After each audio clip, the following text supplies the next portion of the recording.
the Johnson Wax Program.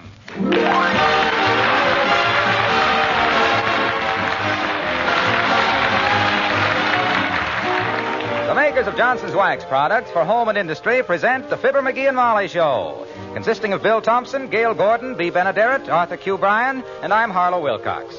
Molly, we regret to say, being absent this week, a flu victim. The script is by Don Quinn and Phil Leslie, and the music by the King's Men and Billy Mills Orchestra.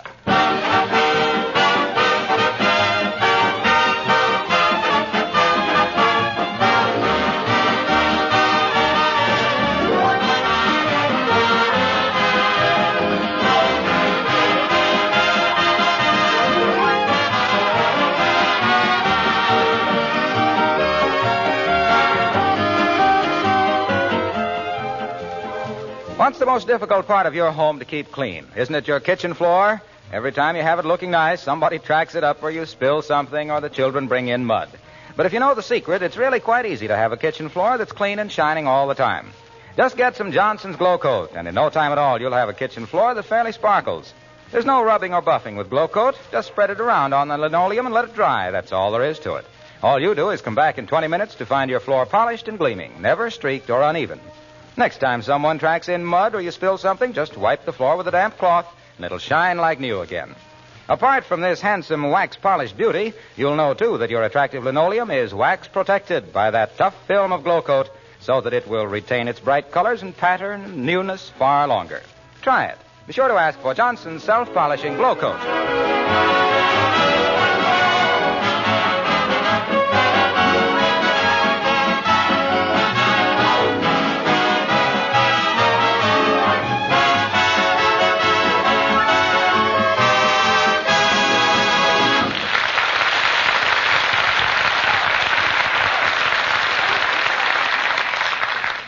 When a man persists in walking through the snow and slush with no overshoes, when he goes out into the sub-zero morning to get the mail in his bathrobe, when he runs around his cold bedroom floor with bare feet, what inevitably happens?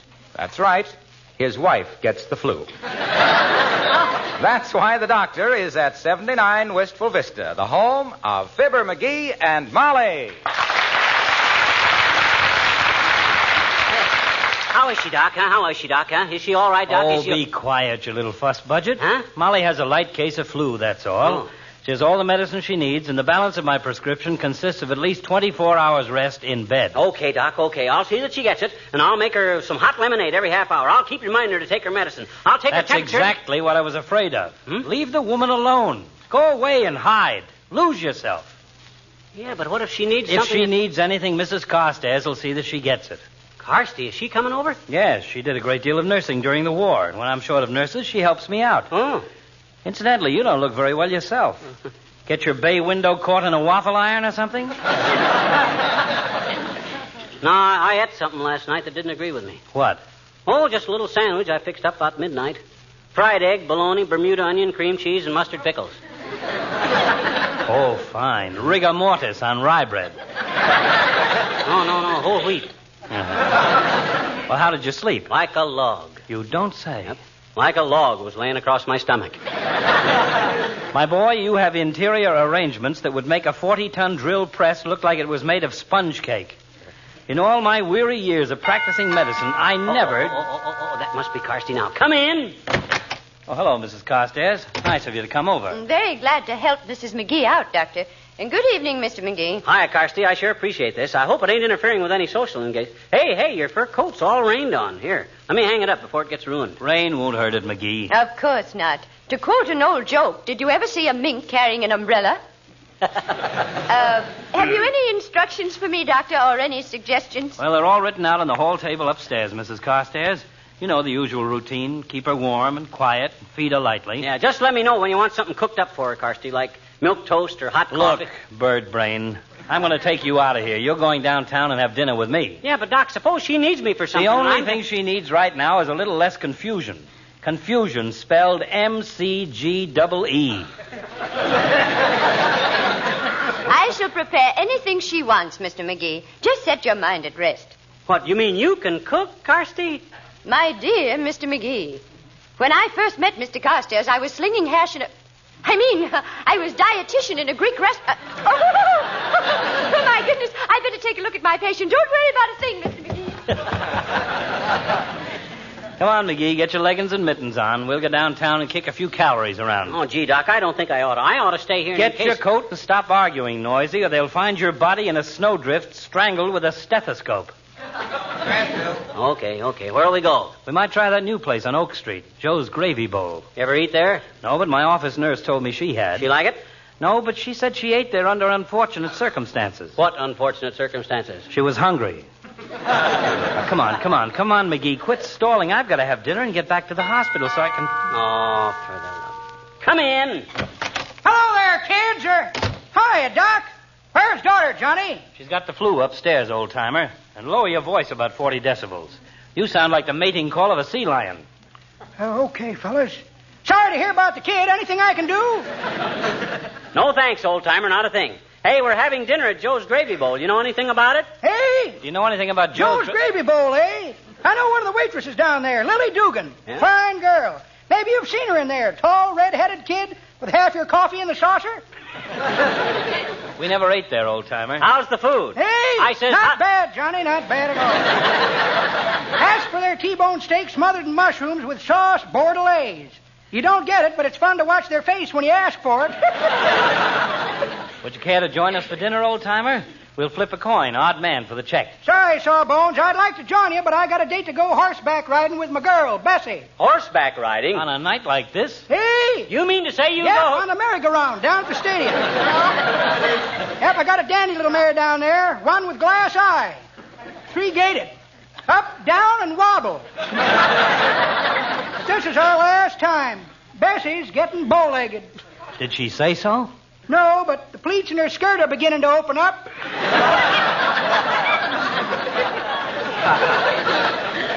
I had a horse once that could talk, old-timer. Hey! He said he had a horse... talking horse, eh? Hey, that's wonderful, Johnny. What'd you do with him? I sold him. He was an Arabian horse, and nobody understood Arabian.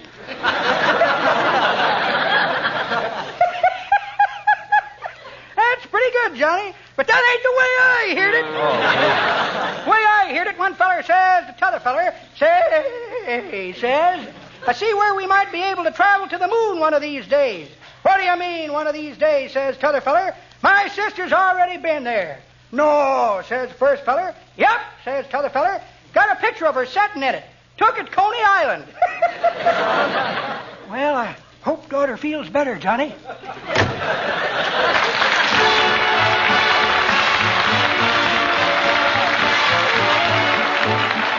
Billy Mills and the orchestra, and I Can't Begin to Tell.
Now, come on, Doc. Move those fat little legs of yours, will you? It's starting to rain hard.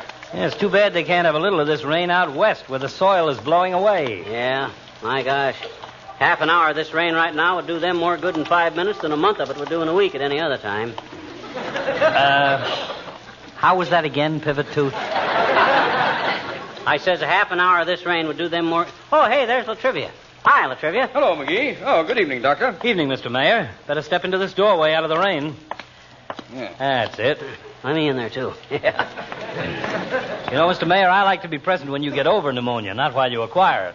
After a few years in the Coast Guard, Doctor, dry clothing seems a trifle effeminate. McGee, where's Molly? She got bit by the flu bug, Latrivia. I had to get Doc out of the house so she'd get well quicker. And little Gabby here is not what you might call a soothing influence to the ailing, Mr. Mayor. He was yammering around the house like a Southern senator reading corset ads into the Congressional Record.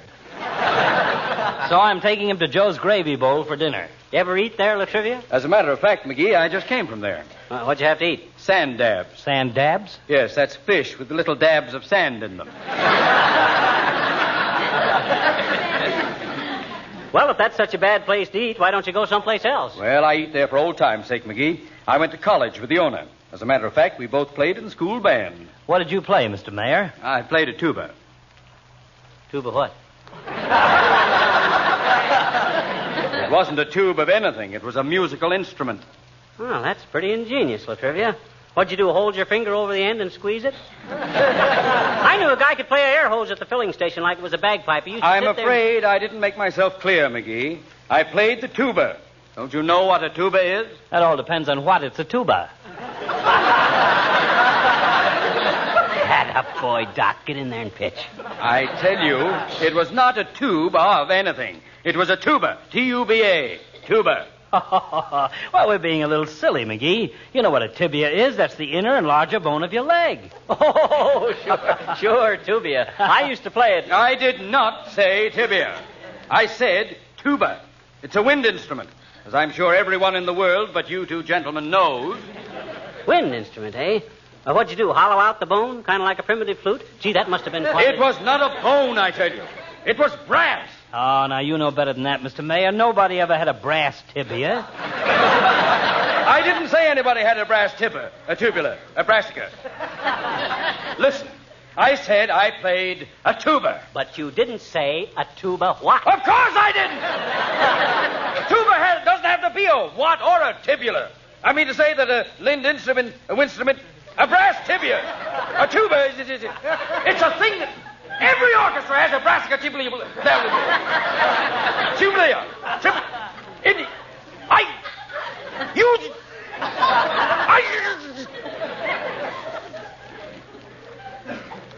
McGee?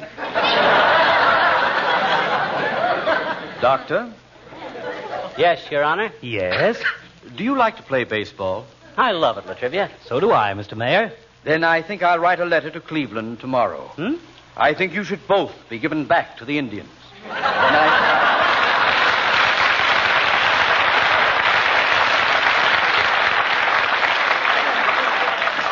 Well, how was I, McGee? Oh, you were great, Doc. Molly would have been proud of you. You better not overdo it with him, though. Huh? Not with his blood pressure.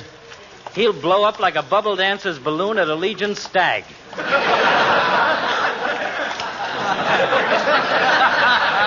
Hey, is this the restaurant, McGee? Looks like it, Doc. Yeah, this is it.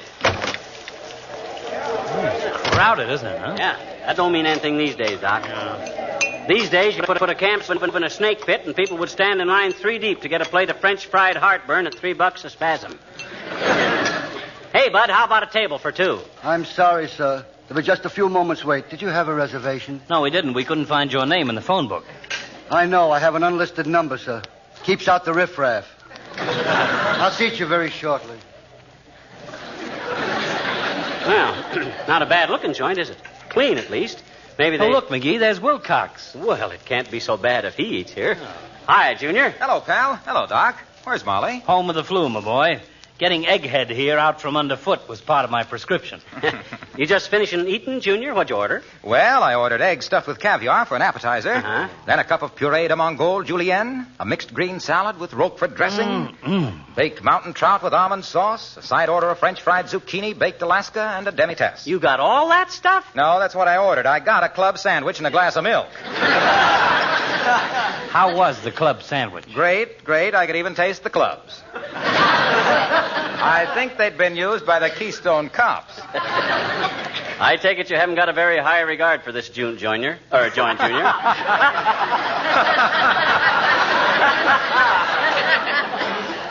Maybe we should do the one about the Coast Guard now. But what do you eat here for, Junior, if it's so bad? Lower your voice, pal. The proprietor buys a lot of glow coat from me. Oh. Have you been out in the kitchen? No, we haven't, Junior. Is it pretty awful? No, it's awful pretty. Oh. Immaculate. The linoleum shines like a mirror. You know how easily spilled things are wiped off of Johnson's glow-coated linoleum. Oh, yes, I know how that is. Well, these people keep the place so clean that you could even operate out there, Doc. Well, if somebody will give me a knife and a pork chop, I'd like to operate in here.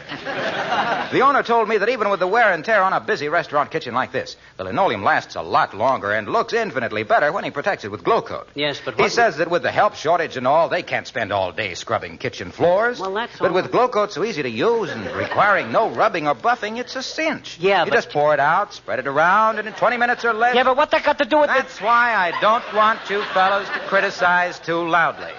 He's doing the best he can under difficulties. Oh, yeah. And personally, I'd rather eat bad cooking from a clean kitchen than fine food from a messy one. Say, incidentally, what did you order? We haven't ordered anything yet, Waxy. So far, we've been given the brush like a couple of bad boys on Papa's knee. What do you recommend, son? I don't recommend anything, Doc. I was just going to say that if you try the Swiss steak, you'll understand why the Swiss are always neutral. That would take the fight out of anybody. So long now.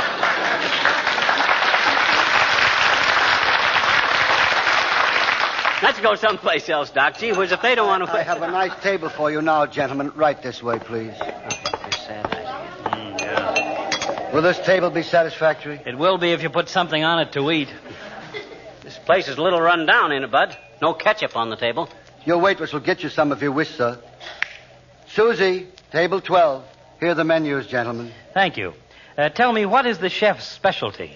Drinking lemon extract, sir. But if you have any difficulty, please call me. Well, seems to be a pretty good choice of stuff, Doc.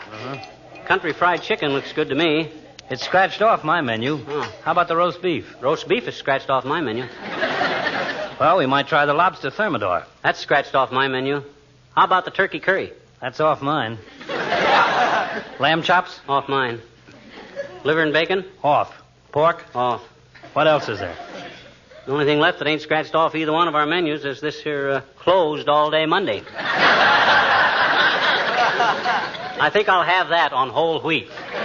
Oh, they must have a few things. Okay, folks, I'm your waitress. What did yous want? What do you got? I asked you first. Let's play fair.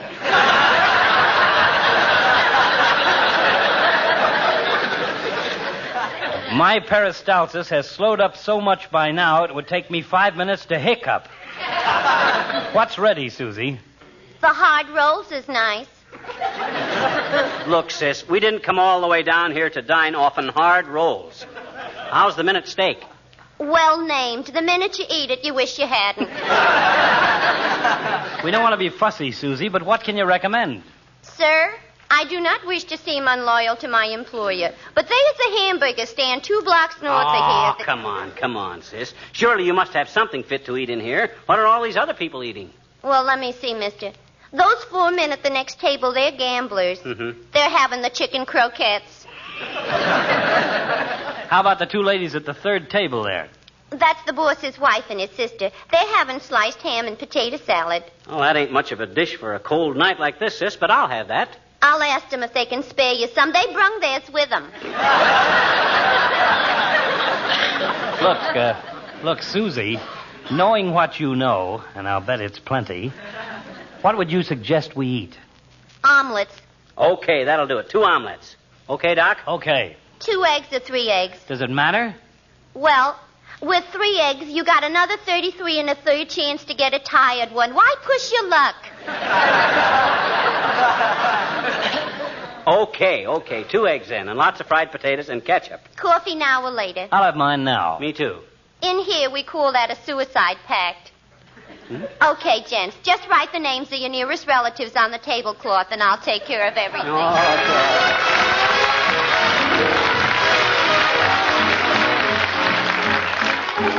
And here are the King's Men to sing Personality. Mary Smith had a college education. Sally Jones had a scientific streak. Susie Lynn used to lecture on ancient architecture. Josie Green spoke Latin and Greek. Just forgotten girls with forgotten brains. While history explains, when Madame Pompadour was on the ballroom floor, said all the gentlemen obviously, the Madam has the cutest personality. And think of all the books about DuBarry's looks. What was it made her the toast of Paris? She had a well-developed personality. And what did Romeo see in Juliet? Or Piero in Pierrette? Or Jupiter in Juno? You know. And when Salome danced and had the boys entranced, no doubt it must have been easy to see that she knew how to use her personality. What did Romeo see in Juliet? Or Piero in Pierrette? Or Jupiter in Juno? You know. And when Salome danced and had the boys entranced, no doubt it must have been easy to see that she knew how to use her personality.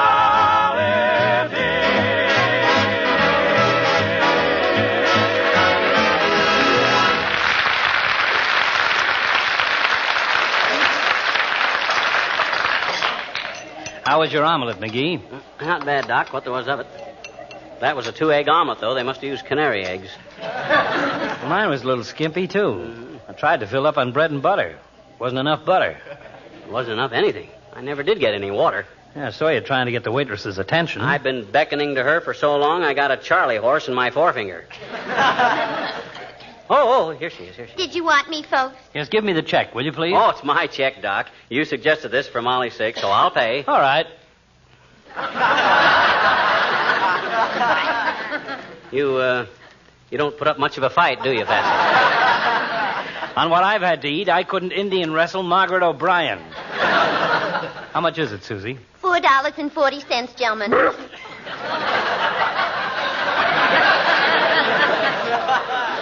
And believe me, it's been a distinct pleasure to have waited on you. $4.40. Did you hear that, Doc? Yes, I did. The tablecloth must be by Adrian. $4.40 for the privilege of sitting here with a bent fork, a dry water glass, and malnutrition. By George... Calm yourself, blowtorch. Calm yourself. Come on, pay that ransom note and let's get out of this turnip trap. Let me check it again. Here. Hey, look at this, Doc. Look at what? What it says on the back of this check. If you have any criticisms or suggestions for the improvement of our food or service, please notify the manager. Uh-oh. Oh, boy, hang on to your hat, Doc. Here we go. Hey, manager, come here a minute. Well, as the man said when they found an elephant in his stateroom, I brought this on myself. Yes, sir. Did you wish to speak to me? Indeed I did, Buster. I have a few criticisms and suggestions I'd like to offer as per your request on the dinner check. That's very kind of you, sir. What are they? In the first place, why don't you give your patrons a glass of water now and then? What did you do before you ran a restaurant? Herd camels? You're quite right to complain, sir. I realize that the help we have now is inadequate. And as long as you're running a restaurant, did it ever occur to you to get some food in the joint? I know our supplies are inadequate, sir, but if you only know the trouble we have getting meat and butter... Oh, leave the man alone, Moose Jaw. It isn't entirely his fault. He asked for suggestions, and he's going to get suggestions. Look, Buster, look at this steak knife. You not only haven't got steaks, but if you had, you couldn't cut the gravy with this thing. I know, sir, I know. I agree with you completely. And another Do thing. you mind if I smoke while you burn? No, go ahead, Doc. And another thing, Buster, the service. I never waited so long to get waited on in my life. You come in here... Excuse me, sir. Were you ever in the restaurant business? No, I wasn't. Well, you are now, sir. Huh? I'm a lot sick of it than you are. Huh? If you've only been here two hours and I've been here 2 months, I'm giving the place to you. Hey, now, wait a minute, Bud. I didn't mean to... Attention, please. Patrons of Joe's Gravy Bowl. No. This establishment has just been changed. Your new proprietor is Mr. What's your name, sir? Patsy McGee. Your new proprietor, Mr. Patsy McGee. No. Thank you and goodbye forever. Well, now that you're the owner, McGee, I have a few suggestions to make you... grab a sugar bowl, McGee. Here they come. What the... Oh, how did... Who's the... Look here, mister. I found a nail in my spade. Hey, do you saw this library paste mashed potatoes, brother? I've got a good note. Oh, now, just a minute, folks. I want to go up to water. Hey, where's my Welsh rabbit? Oh, this is ridiculous.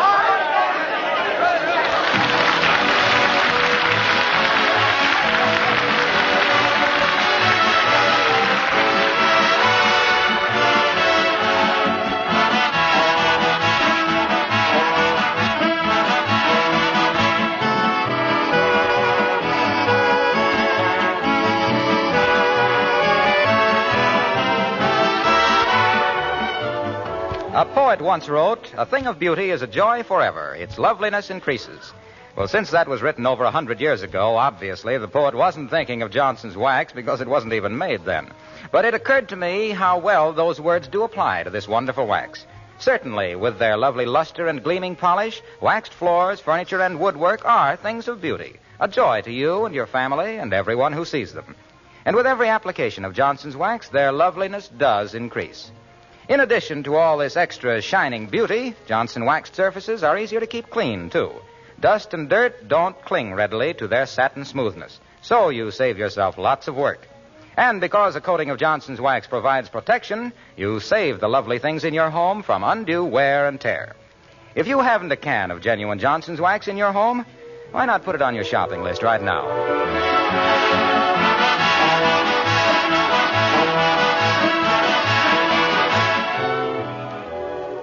Ladies and gentlemen, between Pearl Harbor and VJ Day, there were more than 355,000 people killed, 1.25 million permanently disabled, and nearly 35 million injured. On the battlefronts? No. Right here at home. By accident. That's a pretty shameful figure when you realize that from 50 to 90% of them were due to sheer carelessness. So during these days of worn tires, faulty brakes, and general readjustment, be extra careful. Take a little more time. Take a little more care. Take a lot fewer lives. Thank you, and I'm sure Molly will be back with us next week. Good night. This